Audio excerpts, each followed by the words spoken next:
இப்ப இந்த புகார்ல நாங்க போய் தோண்டி பார்த்தோம், எதுவும் கிடைக்கலன்னா இது பெர்ஜூரி, பொய் கம்ப்ளைண்ட். புரியுதுங்களா? அதனால வந்து மலிஷியஸ் ப்ராசிக்யூஷன், அவனை வந்து நாங்க அரெஸ்ட் பண்ணோம், உள்ள தள்ளணுன்றதுக்கெல்லாம் கூறுகள் இருக்கு. ஐயா, புலனாய்வை ஆரம்பித்து சிறப்பு புலனாய்வு குழு எடுத்திருக்கின்ற எலும்பு கூடுகள் யாருடையது? நாயுடையதா, பேயுடையதா, மனிதனுடையதா? ஒன்னையாவது சொல்லுங்க. காங்கிரஸ் கவர்மெண்ட் தானே சொல்லணும். நீங்க ஏன் இது உள்ள புகுந்து சனாதனத்துக்கு இதுக்கு நடுத்துல என்ன வேலை? இந்து மதத்துக்கு அதுக்கு என்ன சம்பந்தம்? ஒரு மடத்தில் வேலை செய்து கொண்டிருந்த தொழிலாளி, அந்த தொழிலாளி தான் கொன்று புதைத்ததாக காட்டப்பட்ட இடத்தில் எலும்பு கூடுகள் வெளியே எடுக்கப்பட்டு விட்டன. அந்த எலும்பு கூடுகள் அறிவியல் பகுப்பாய்வுக்கு போகணும், அறிவியல் பகுப்பாய்வுக்கு போகணும், மரபணு சோதனைக்கு போகணும், ஆணுடையதா பெண்ணுடையதா என்று கண்டுபிடிக்கப்பட வேண்டும். இத்தனை புலனாய்வும் நிலுவையில் இருக்கின்ற இடத்துல ஏன் எல்லாருமே அரசியல் பண்றீங்க? அப்ப மடங்கள் வந்து நம்ம மேல கோச்சிக்குமோ? இந்த மடம் இல்லைன்னா நமக்கு அரசியல் இல்லைன்னு 2 கட்சிகளுக்கும் அங்க வந்து நிர்பந்தம் இருக்கு. ராகுல் காந்தியுமே தர்மஸ்தலா கோயிலுக்கு போயிருக்காரு.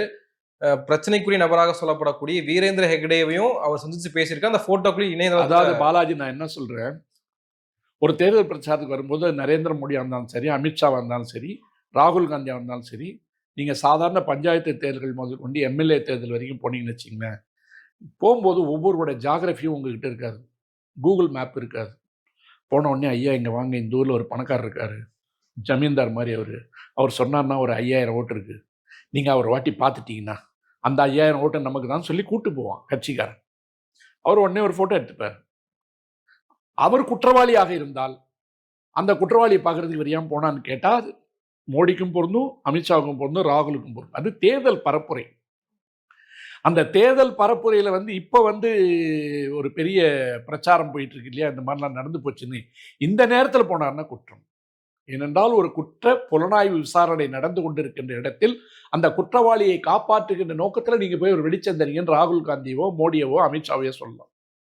எல்லாரும் வந்து நார்மலா வந்து தேர்தலுக்கு வந்து தேடி போற இடம். அப்ப உள்ளுக்குள்ள என்ன நடந்துகிட்டு இருக்குன்றத வந்து சில இடங்கள்ல, சில மடங்கள்ல ஜெயலலிதாவுக்கு தான் தெரிஞ்சிருந்தது. சங்கரமடத்துல வந்து சங்கரராமன் வந்து யாரோ வெட்டிட்டாங்க. ஏன்னா ஒருத்தர் தான் கத்தி எடுத்து தானே துண்டு துண்டா வெட்டிக்க முடியாது இல்லையா? ஆகவே இது கொலை அப்படின்னு அவங்களுக்கு தெரிஞ்சிருந்தது, கைது பண்ணாங்க.